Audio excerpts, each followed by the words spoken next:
Thanks. Good morning, everyone. Thank you, Michelle. Just here, I'm speaking with the mute on, but glad to have you join us. Jen's on vacation this week, and I said I thought I could handle it, so we'll give it a shot.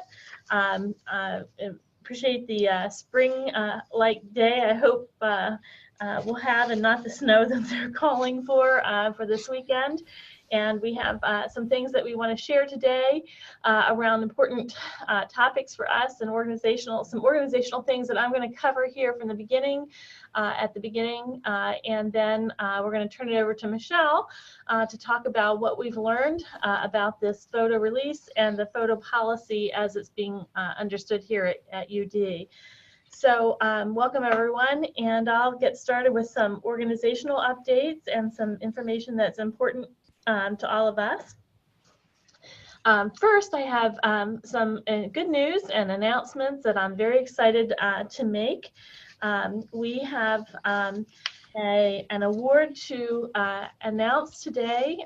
We have been in the process with an outside review team of Friends of Extension and former Extension colleagues who have served on this committee.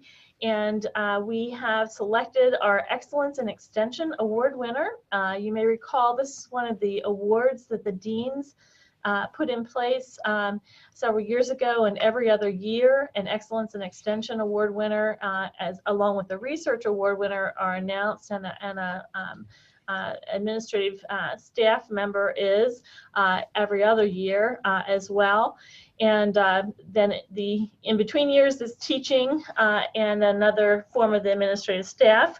So this is our year for Excellence in Extension. Our first winner of Excellence in Extension was Richard Taylor, and he went on to be a regional winner and recognized at the national level. And I'm pleased to announce that this year, the 2018 year Excellence in Extension Award winner for us is Gordon Johnson.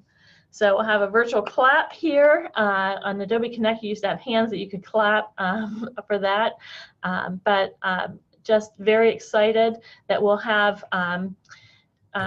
Gordon be recognized, and that's an exciting thing for us as well. So congratulations to Gordon, and we're excited to recognize him at Convocation, and he'll get a brick in the courtyard and so a monetary gift as well for that. And then we will be submitting Gordon's application with some additional work that we do with this nomination by May 1st for consideration at the Northeast region. So please send a note when you see him and congratulate Gordon on this award. Then later this month, and we have announced this, but in case you haven't caught up in your reading, let you know that we will be recognizing our Carrie Murphy, our horticulture agent, and Mark Isaacs with the Ratledge Award. And this is a recognition of public outreach and engagement efforts, and they'll be recognized on the 25th of this month, or 26th. I need to get the right date there. I had it in print. They will be recognized at the Marriott. I lost my video here. They will be recognized. Am I still connected, Allison? Yeah, I can hear still see you. you. Mm-hmm. Okay, I'm not sure what happened here on my computer screen. Okay, I've lost everything. Okay, so they will be recognized, and we'll be honoring them later this month at the Marriott here on campus. So that's an exciting thing as well. The other announcements that I wanted to make, Maria, I know you're on board, and I had seen when I could see everything here we go, that you have a new staff person on board. And Maria, do you want to unmute your mic and introduce the new staff member that you have on board to the whole team today? Hi, good morning, can you hear me? Okay. Yes, we can hear you. So good morning, everyone. I'm just really pleased to say Dina has joined us as of a couple of weeks ago. Dina Yakimkas has taken on a part-time administrative assistant position in our front office, and I know she's on the meeting today, so welcome aboard. Thanks.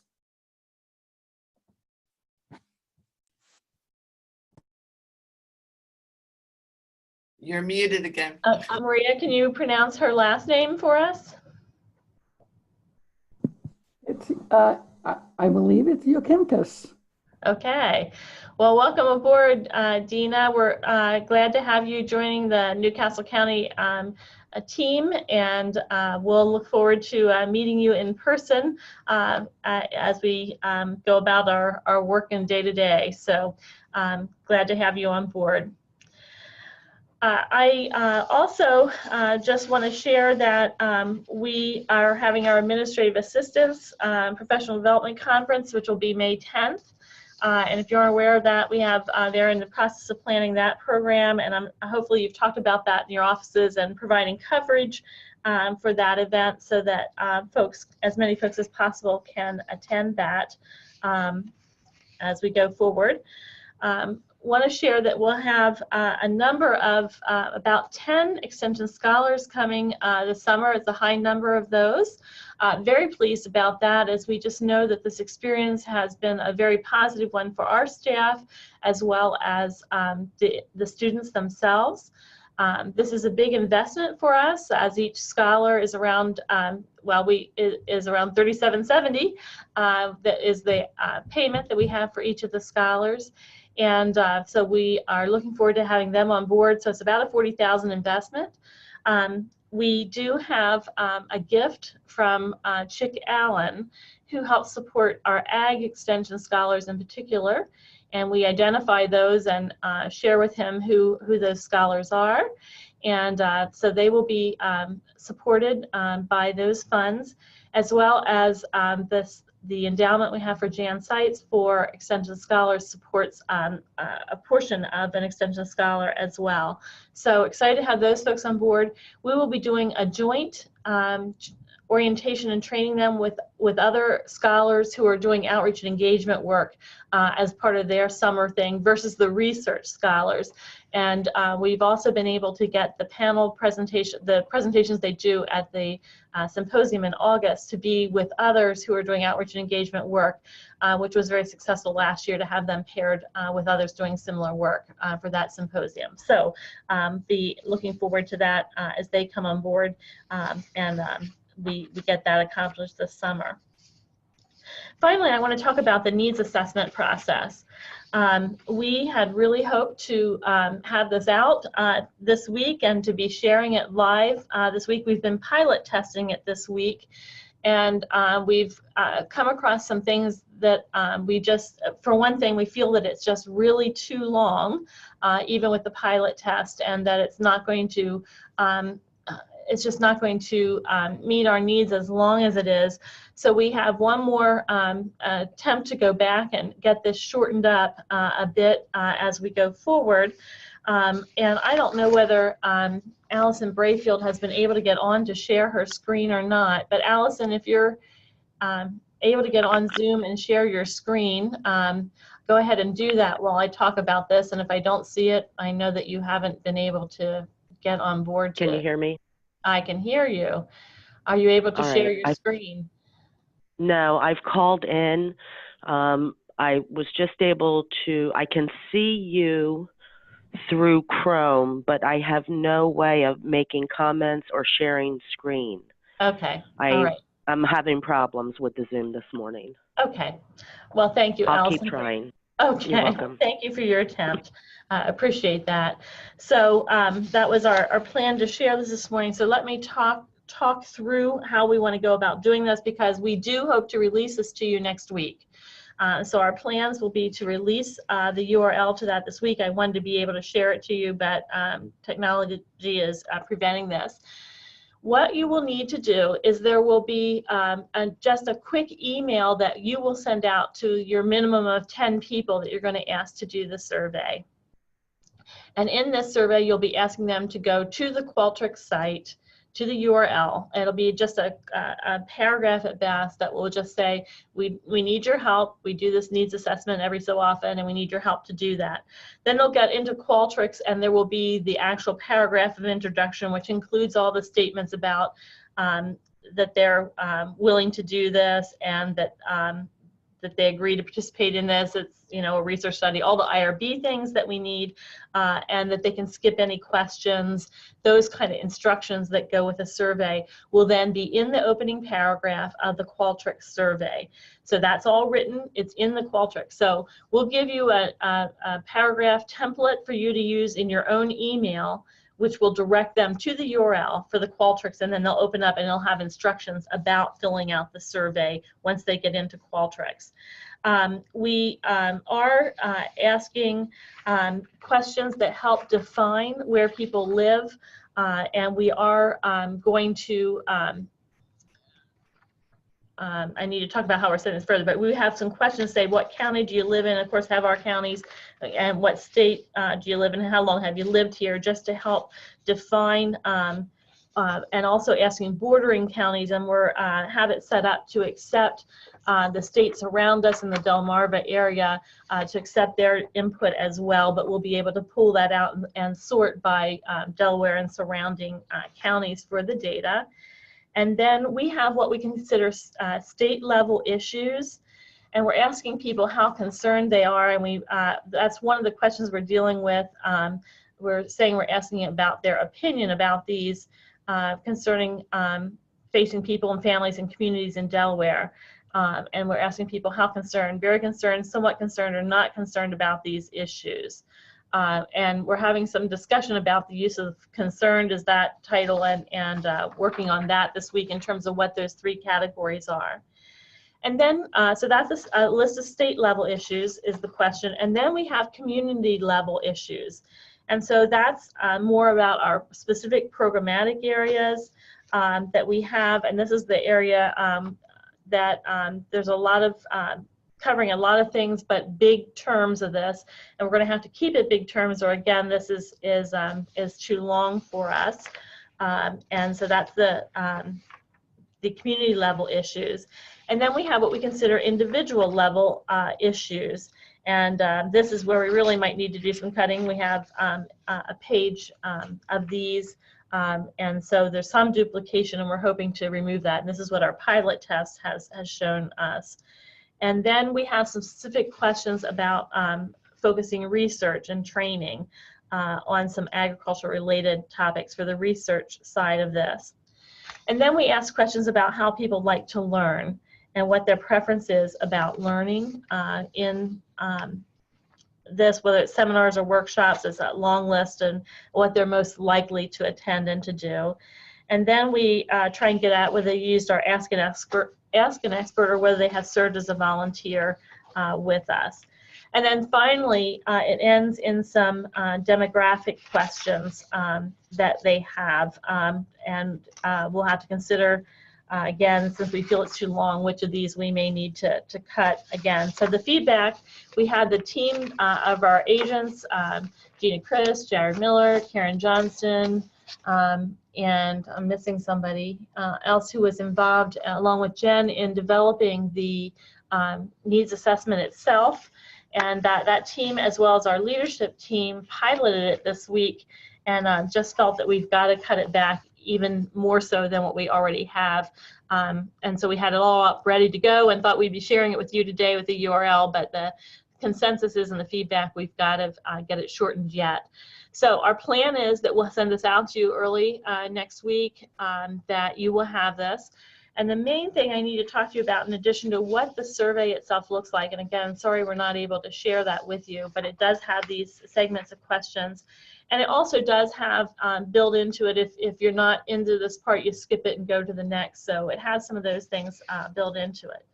But I wanted to share with you a change in how we are going to do, in addition to doing your part, which is contacting 10 individuals to do this work, we're doing what they call a snowball effort or methodology to try and get at those who are maybe not typical people who are participants in our programs.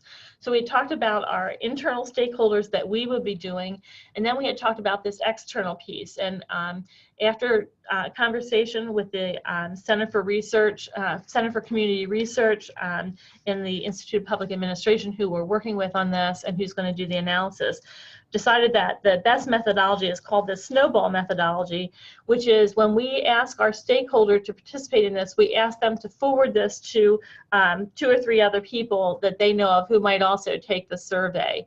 And that's called snowballing. And that's considered the best way for us to get this information from an external audience.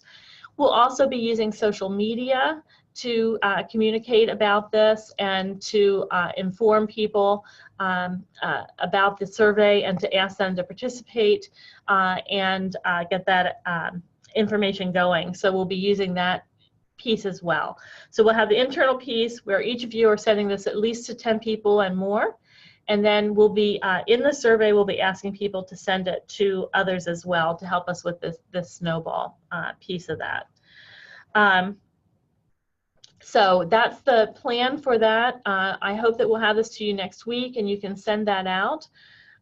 Some of you have asked about the face-to-face and being able to use clicker training with this or clicker to get that, and we certainly can have you do that and welcome you to do that, and that's sometimes very informative to you in terms of the data. You would just need to enter the data then into the Qualtrics once you have received that data if you go that route. And if there's one person that's doing that and gets the questions set up in the clickers, then we could all use that if you so choose. So keep us posted, Jen posted if you're planning to do it that way, and maybe we can share that if people want to do that. So that is our plans for the needs assessment. Again, I'm sorry I'm not able to share that survey with you this morning due to some technical difficulties. But we, as I said, had hoped to roll this out to you this morning and say go forth and send the questionnaire out. But the take on us is that we really need to just do one more round of shortening it so that we feel that we'll get better response with that. So right now, I just want to entertain, would you unmute yourself if you have any questions about going forward? Anything that I haven't covered that you'd like to know about this, comments from any of the committee that's done this, and the leadership team that's been piloting it. Comments or questions at this point?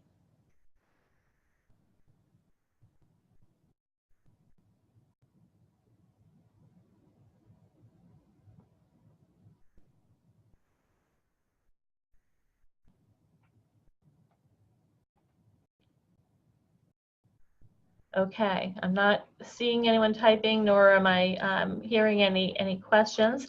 So let me just say we'll plan to go ahead with that. We'll hope to have that out to you next week. And we'll need to have you then move on this pretty quickly. We still need to have an end of May timeframe, so you'll have a good 6 weeks to get this out to your 10 folks and go from there. Was there a question? Okay. So if there is, please be sure to contact me. I do have details about this going in this week's Directors Weekly.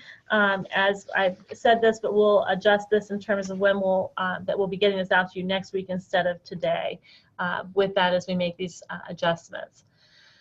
So that's the hot things that are happening. This one thing that we do every year, we will be having the program leaders are already scheduled to meet.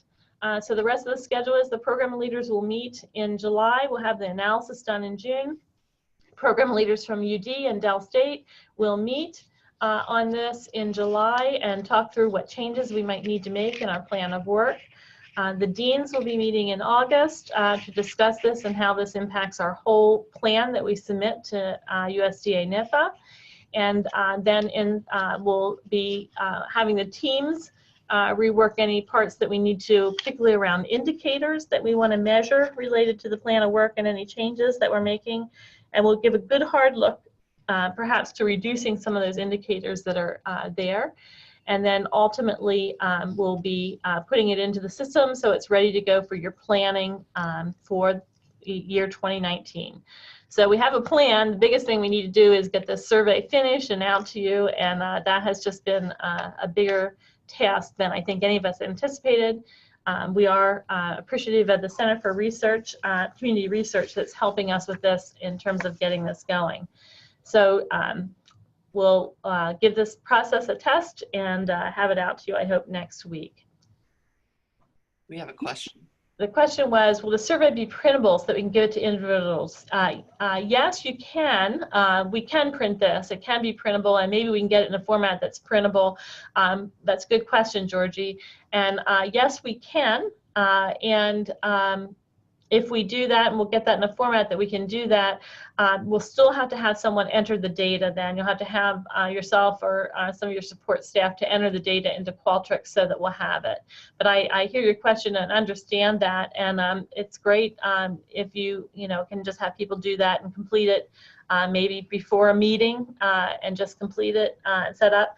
Another option is, as we have meetings, to have some laptops or something set up in a room and just ask people to go through it in preparation before or after the meeting or during breaks, that they take the minutes to do that and encourage people to fill it out. So we all are going to have to give a good hard push to get this out there.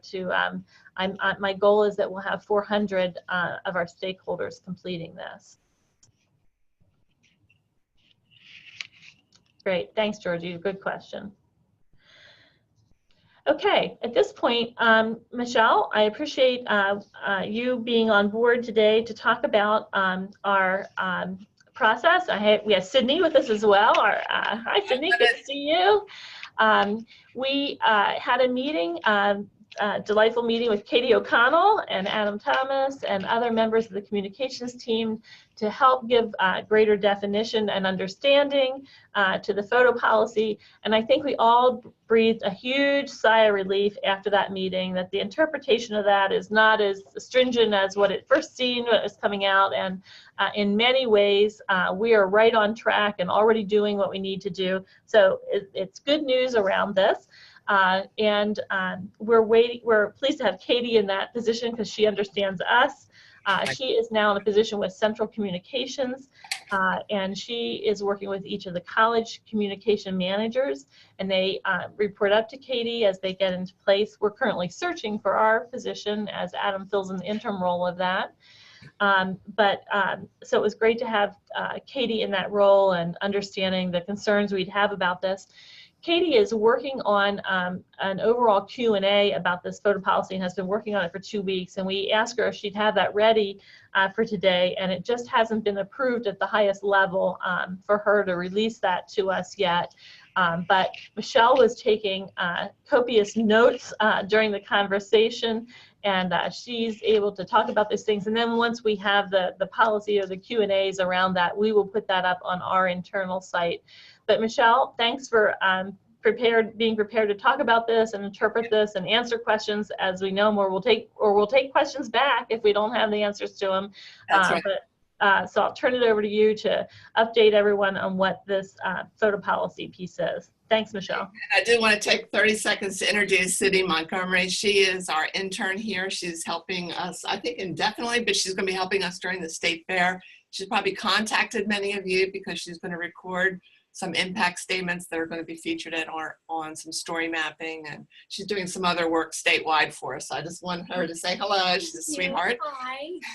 And I'm going to stop my video because I don't want to look at myself through this whole thing. And I'm going to share my screen quickly. Yes, a big sigh of relief because we are pretty much doing, and all of you read Jen Volk's Directors Weekly on March 30th, which covered most of this. So I'm not going to redo that. I'm just going to go over some questions that came to me afterwards and some insights I have. And anything I say here, it gets trumped by whatever Katie O'Connell puts out.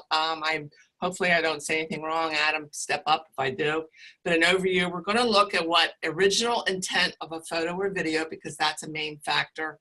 Evaluating whether our photos are low risk or high risk, because that's going to determine the photo release requirement. How do we deal and how do we handle with outside photo releases, because we deal with those with 4-H and area schools when they're visiting us on field trips and such. Statements and disclaimers that we need to be aware of, and then where you can find all of these resources. So what is the intent of the photo? And I point to this brochure, which 4 of our program areas collaborated to put this 4-page brochure out last summer about healthy communities. And when we were putting it together, we were scrambling for photographs. Sharon Webb ended up being on the cover. Now we shot this photo. Sharon wrote a photo release for it retroactively because we didn't do it at the time, but she posed for the cover of this photograph. So the intent of this was for it to go to print. Now, had I taken that photograph a year ago at a Master Gardener open house, which would be used mostly for social media purposes, and then I used this photo again for print, that would be an issue because we're changing the intent of the photograph. Using the same brochure, oops, sorry. Here's another example of it. When you open up the inside flaps, the bottom left photograph is a picture taken by Lindsay Yeager. She was one of our prior college photographers. And she kind of just took the photographs, I think more of an archive. We may have used some on social media, but it was more to just document the program. I don't think it ended up anywhere in particular. We came across it. And Betsy Morris at the time was with FCS, and we have a master food educator working with her. And this was for a Dining with Diabetes workshop. So now we're repurposing that photograph. So really, one thing we didn't do here was get their photo releases, even though they're staff, and even though they're volunteer staff or paid staff. If the intent of the photograph shifts or changes, we need to have a photo release signed, because this is a more permanent, tangible, it gets circulated out, it goes to libraries, it goes wherever across the state. What we don't want to have is somebody saying, oh, I didn't know you were going to put that on that. I didn't know you were going to put that photograph on the cover of a magazine.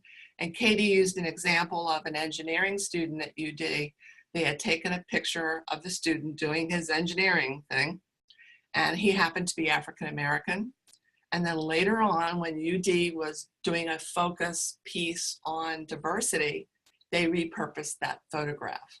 They didn't get the clearance from the student, because maybe the student wanted to be viewed as an engineering student and not be the face of diversity. So that is where the danger or the risk is when we're using a photograph outside of its original intent. So when is a model release necessary? You can always err on the side of caution and always get one. Sometimes that's cumbersome. But when a photo is low risk, you don't need to have a photo release for an adult. Let me just go to number 3, which probably should have been 1. You always need a photo release if it is a minor, and the adult guardian or parent has to sign that. So a minor cannot sign it. So anyone under the age of 18, we cannot use that photograph in any way, shape, or form without a model release.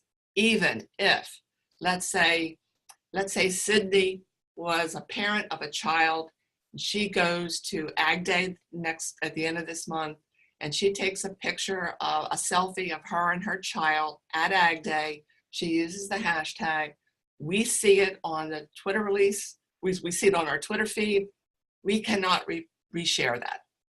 She can publish it. She's the parent of that child. We cannot republish that even on social media. So whenever it's a minor, get a photo release. Now, Delaware 4-H, they sign photo releases when they enroll, and the University of Delaware accepts that. You always get a photo release if you're in any doubt whether you should or not. And if there's any chance that that photo could be used for something else later on, get the photo release. But going back to point number 1, any content that can be quickly removed, any digital content, social media posts, a website. If I post a picture of someone and they go, oh, I didn't know you were going to put that on Facebook, could you please take it down? We have to take it down. It can be taken down right away, and the risk is very low. People will say, oh, yeah, but once it's out there on the internet, it's there forever. Well, we're not the Kardashians. We're not the White House. No one's taking multiple screenshots of our content. Pretty much, if it's up there and somebody objects to it or has an issue with it, we can take it down. It's over. It's done with. That means it's low risk. High risk would be any photograph that is circulated that is tangible. This could be a brochure, a magazine cover, any someone needs to mute themselves. Someone's swishing. Any article that appears on You Daily. So any photograph that appears with an article must have a photo release, because that gets picked up nationally, and then other news feeds can pick it up and then print that photograph. Any photo that accompanies your local press releases or anything that would go out to outside media must have a photo release. So what I do is I have skinny little wait staff. I bought these metal thin clipboards, and this is what I do. I actually color code the minor release, just print it on yellow paper. That just helps me. So when I'm digging in my pocketbook, I know which one is right away. But you need to keep these, they're no good. And you cannot, an oral agreement for a minor, it will not work. You cannot get permission, or you can't record it on your phone. You cannot, the news journal can do that. They can go up to somebody and say, what's your name? And by that, give it by that exchange with the subject and the reporter, permission is given. The University of Delaware wants it in writing. So if you don't have them with you, you can't use them. So please keep them out. I'll show you where you can get them. And keep them around with you. For a major event like Ag Week or Ag Day or a MasterCard or open house where we have hundreds of people, what I do is I get a very inexpensive cloth over the shoulder bag, and I keep my clipboards in there. She's got $20 in there, but I keep the clipboards in there. And that way I've got my camera, my hands are free. Ideally, if you have an intern working with you or a student or a 4-H'er that can go around and kind of work with a photographer, that will really help the photographer out a lot to kind of keep track. The other thing I do is I write down, especially with minors, this is how we store them. We just use simple envelopes. This is the one that Cindy did during Ag Week. We just kind of write Delaware Ag Week 2008, Community Garden Event, and we just store them in, I have a cabinet that I keep them in. So if there's any questions, so we are gonna have to find a way to store these and keep them, and for how long, I don't know. This is what I do. If somebody has a business card, and during Ag Week, we were getting photo releases from all of the vendors and exhibitors. We don't really need to do that now. This is what Katie said. They're an adult, they're there. That's fine. We could go ahead and just take their picture, but we were erring on the side of caution here. So a lot of times I will write what the person's wearing, because I get home, if I've got 300 of these or 100 of these, I have to remember who was who. So I usually will write down, plaid shirt, blue, blonde hair, blue pants, something like that, so that I can keep track of it. And then we place those in the envelopes. Outside photo releases, this up in the corner is the photo release language for Delaware 4-H currently. That's fine, the UD will honor it, but attention 4-H, you're going to need to change this so that it reflects the minor photo release language that UD uses. So it's a little bit longer. You're going to have to be creative in how you fit this into your form. But right now, 4-H will be honored, the photo release that every youth does when they enroll. And I think they also redo it when they actually attend an overnighter. However, the 4-H staff does need to let the photographer or the videographer know if there is an exception to this. And I had that a couple of years ago at an event for Winter Fun Day on a Saturday. There is a parent who does not want her children photographed at all. And Jill came up to me and said, just want to remind you, she's off limits for the photograph. I said, okay, thanks. Thank you very much. Because I wouldn't know that. So that's a responsibility for the 4-H staff to keep up on who said yes. And there may be a small percentage of people who say no. Having said that, I said, well, what do I do about the group photograph? What if she's in the middle? So I went up, she introduced me to the parent, and I went up and I said, what about a group photo? And the parent was like, oh no, that's fine. I don't have an issue with a group photo. It's just I don't want a single close-up of my daughter up on social media. And we have to respect that. So that's a coordination that we need to have with 4-H. If you have a school field trip, and we have many of these, the local elementary schools come to our garden here. They tour our woodland classroom. They have sessions with the master gardeners. 4-H farm tour, 3-day. We have 2,000 students show up. Now, most of those students get a photo release with their parental permission to go on. Anytime they go on a bus, they have to get parental permission. And there's usually a photo release with that. University of Delaware will honor the school photo release. However, make sure you get an email from that representative from that school, that teacher, that principal saying, yes, we have photo releases.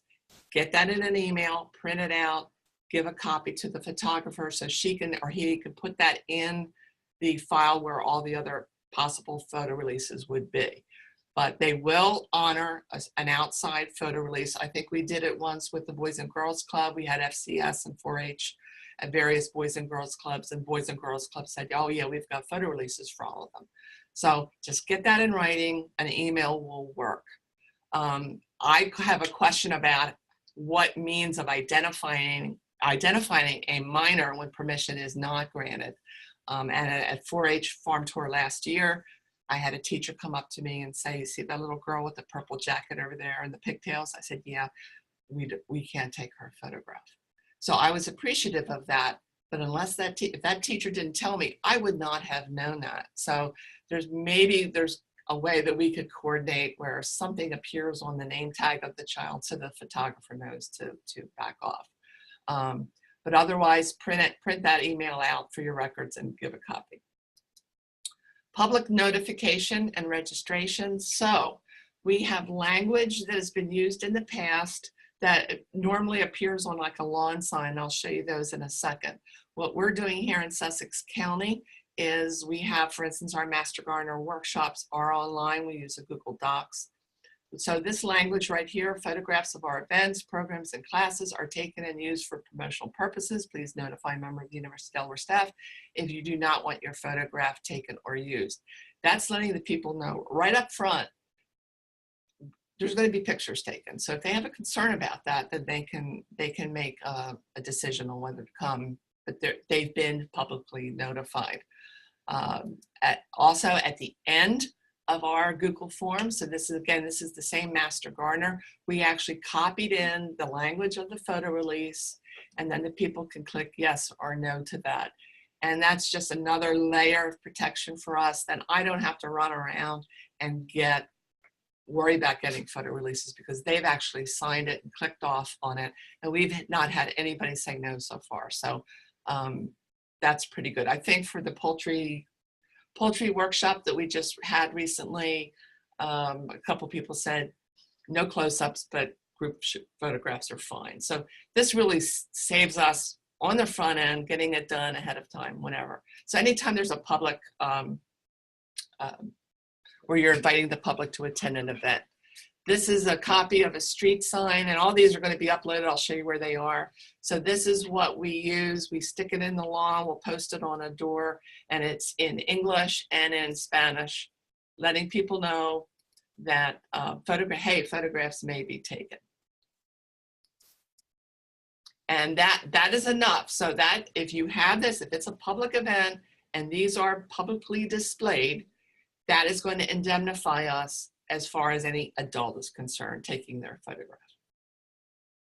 It will not indemnify us against any photograph of a minor. And so here's an example. This was at a Master Gardener event. We have them kind of peppered in Spanish and English throughout the grounds. And during Delaware Ag Week this year, we posted those on the glass doors at all of the buildings. So everybody sees that. It kind of that checks it off for us. So photo access and storage. Flickr is no longer an approved social media platform. So what does that mean? We use it for archives. We also use it we have in the past used it for people for more, like for instance, at a U Daily article, we might do a story about Ag Week, and then at the bottom we might say, visit our Flickr site for more photos. We can no longer do that. For the UD Extension Flickr site, I have disabled all downloading. So if you go on and visit that, you can still see some of the pictures, but you cannot download them. Only if I sign in or someone who has the password could get copies. I've been pretty diligent all along, as Michelle said, we've been getting photo releases. So the children that I take pictures of at the Master Garden Open House, I've got photo releases for them. We don't need photo releases for butterflies on coneflower. But I'm going through all of that. I have tens of thousands of photographs. I'm going through all of them, and probably are going to be making all of those albums private. So really the public's not going to be able to see anything. The University of Delaware is looking into getting an online photo database, and they're actively working on that. And when Katie said when that becomes available, we will be able to have access to that. Katie did I specifically asked about Delaware 4-H. The Delaware 4-H Flickr can still be used, she told me, because they all have the photo releases. So there's no change for Delaware 4-H. Parents want to be able to go on there and download pictures for their children's record books and such. So that's fine. But really, Flickr's going to just be something that we use internally for a minimal amount of time until we get some kind of a database. If I want to put together a 10-image slideshow and use Flickr for that, say for Delaware Ag Week, Katie told me that's fine. It's using it and making pictures publicly available that's the issue there. So that's a major change for us. So this is just an example of a photograph that I took and I have a photo release, and I put in there minor. So this was on Flickr. So if Michelle Rogers, and she's done this, and say, hey, Michelle, I need 3 photographs for a presentation I'm doing. This is my method of being able to go, okay, I know which ones I can share with her, which ones I know are okay for her to use. But nobody else knows those things. So this is why these are going to have to be locked down and kind of taken offline. But this is how I label them, I archive them, and so I'm able to access them if you still need it. How do we share our photographs then? Well, Katie suggested that we use Facebook. And that was a little surprising to me because a lot of people aren't on Facebook or don't like it. It's been in the news lately. But because we are a public page, they do not have to be on Facebook, be signed up for Facebook in order to view our photographs. So we do have the capability. There's many, many photographs. I've been going in here now, and they're just put up through posts, and they're chronological, and there's quite a few of them actually. So I've been going in and trying to at least organize them so that we could direct people to specific albums or at least good categories. So anytime I see a Master Food Educator, I'll put it in a Master Food Educator album. Delaware State Fair. So what we're going to have to do going forward is post photographs in albums, and there's a way to do that. It's hard to do on your phone. It's much easier to do from the desktop. So maybe we can do a lunch and learn on that to show you how to create albums, but you can direct the public to let them see a photograph, and it gives you a link that you can share. It's a really long link, but you can still do it. So that's going to be the way that we're going to share our public photos to the public about an event. So any of you who are editors, you can start going in here and you can start looking at it. We have quite a few Facebook editors on staff. And again, I think a lunch and learn just to show you how to do it and how to organize those so we can find them easier. And last but not least. And so where do you find all these? If you go to our staff resources, you will come to the communications and IT resource segment, and please go in here. And I heard Michelle mention iClicker. Someone asked me the other day, I haven't used iClickers in probably 2 years, so I'm very rusty. There is iClicker training here, so this is a video that you can watch to refresh yourself. But what we do have here is the photography signs in English and Spanish that you saw, so you can download those. They're in PDF. You can also download the OCM media release for minors and adults. This is a single release, but it is fillable online. So you can email that to somebody and say, hey, I forgot to get your photo release, would you mind? And they will fill that out. I don't think that they can sign it. So that's a question we'll need to ask Katie. I think if they email it back and say, here's my photo release, I think that would be in lieu of a signature, but we'll have to double check that. Then I also have for you 3 to a page, the adult model release for adults and for minors. So there are 3 to a page so you can print them out in bulk and have them and cut them. We keep them here for staff right by the mailbox so they can grab them when they need it.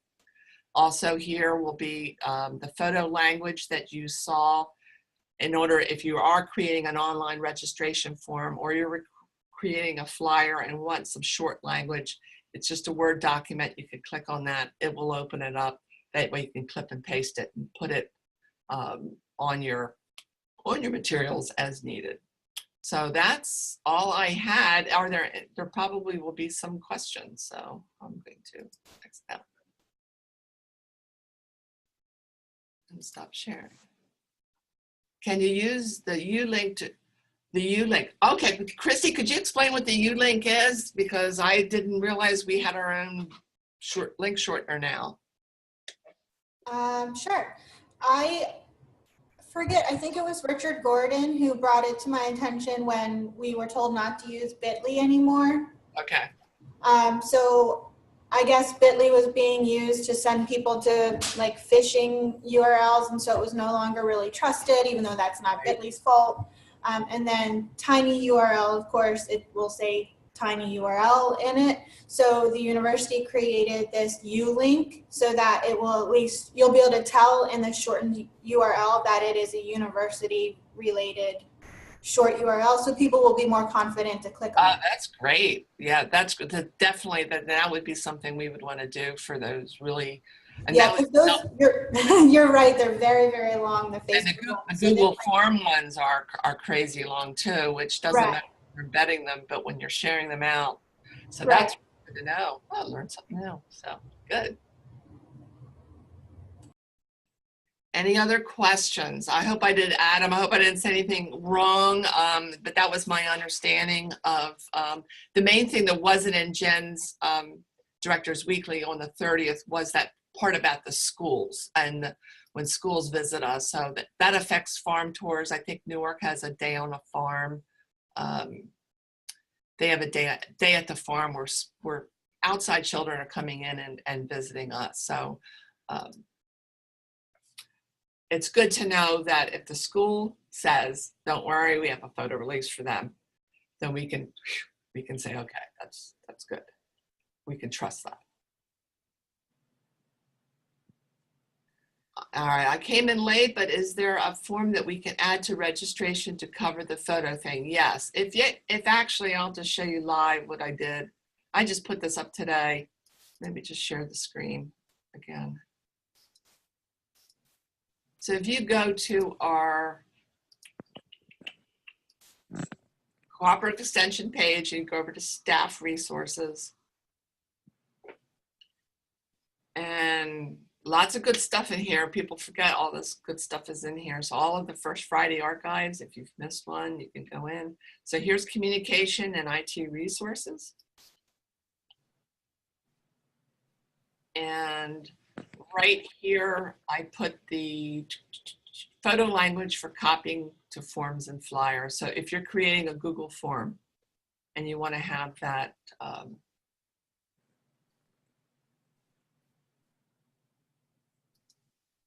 right, I would have downloaded it. So it's a, there it is. So this would be the language that you would just clip and paste that and put that into a Google form or Eventbrite or whatever you might be using, and then click a yes and give them a yes and a no box to click. This is the actual language that's on the sign, so that can be clipped and pasted. So your support staff or you, if you have room in your brochures or flyers, you can put that on. but if you need something a little shorter, this will work. So it's just letting people know, hey, we're going to be taking photographs, and let us know. So I don't know if that helps you out, Dan. What we did, let me see if I have my Google Drive here. Let me go to shared with me. This is the actual Master Gardener registration form. And again, this is I just unmuted myself, and I don't know. I didn't mean to interrupt, but can you put this in front of your sign-in registration instead of having everybody sign an individual page? You can just put this in front of you sign in that you come to the meeting, or does every Are they individual going to have read to? that though? I mean, you're going to have everybody waiting in line to read it. That would be a question we would have to ask Katie. But if you're dealing with, this is the language right here. Yep. It's a lot. So if you've got 30 people coming in to hear you talk, they're not going to read that. They're just going to sign their name to it. If I get 30 people to come to a meeting, Dr. Rogers would be happy as all get out. Well, Dan, I think I don't know whether that would, it's just like, do go we? for it, Dan. Go for it. I'm going for it. I'm all in.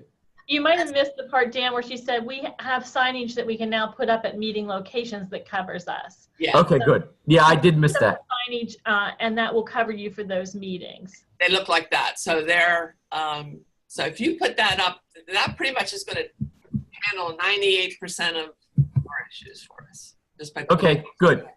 I'm sorry. I'm sorry I missed that, Yeah. but I appreciate it. And go for those 30, Dan. We'll check in on that. We got 2021 the other day, so we're good. All right, good. Good for you. Good for you. Michelle, All right. Yeah. Yes, go ahead. Quick question. What if we're working with other states and they're doing the photo release policy? Like when I'm doing Annie's or Women in Ag, that's already incorporated into the Like registration. with UMD. Do I need an email? I would think just an email from that, especially if it's another extension. The way I understood it, and Adam, you can jump in here if I understood it incorrectly, but if Cape Henlopen says, hey, we've got this covered, and they email us and that's okay, I can't see how University of Maryland doing the same thing would be a problem. Yeah, I don't think that would be a problem. So I think we would be, what we're trying to do here is make a good faith effort that we're trying to do the right thing. And, is there going to be something that's going to slip in? It might happen. Somebody you may have given them permission, but maybe they hate the photo. Like, oh my God, I hate that. Would you take it down? I don't like the way I look. We've got to honor that. So we're not in the business to make anybody uncomfortable.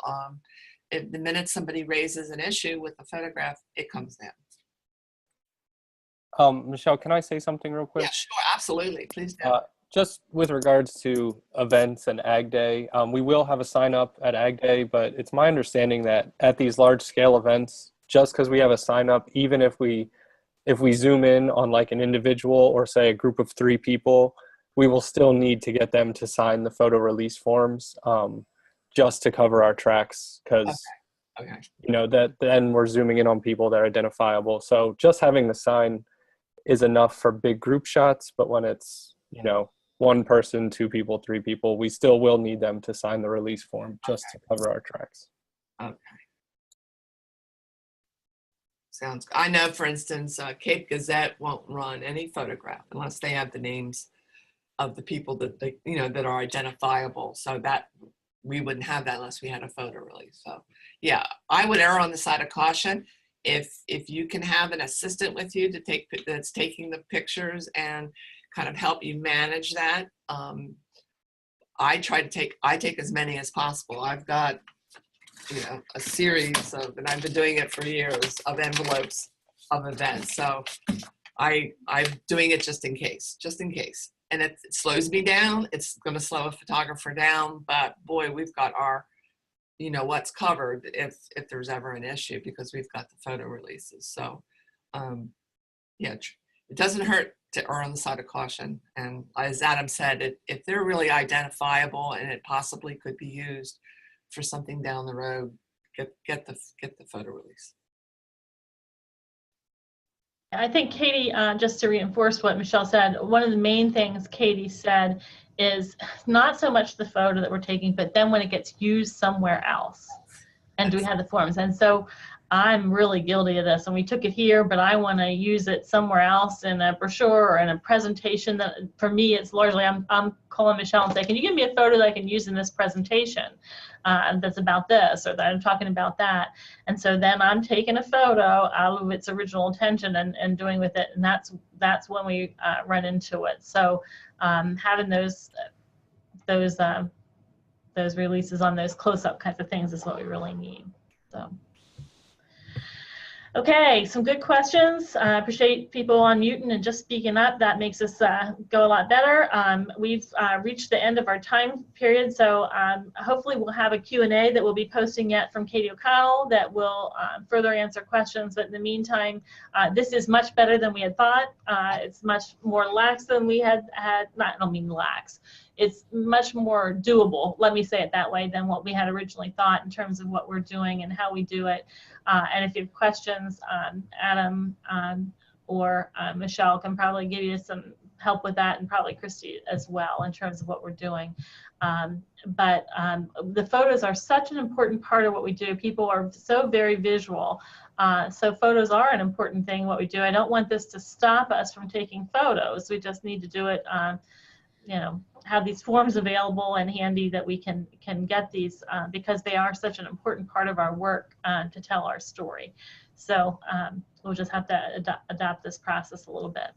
So we've got our hour, and I know people have things to do and places to go. It's Friday, and the first Friday in April, and we're rocking and rolling here as spring. I'm counting on it. Yep, no snow out there. I'm counting on spring this weekend. I hope you are too. And we'll connect with all of you as we go about our work this week. Have a great weekend, everyone. Thanks, Michelle, very much for doing this. Thank you. Good to see you, Sydney. Thanks, All right. Thanks, Adam. Bye-bye. All right, thanks, everybody.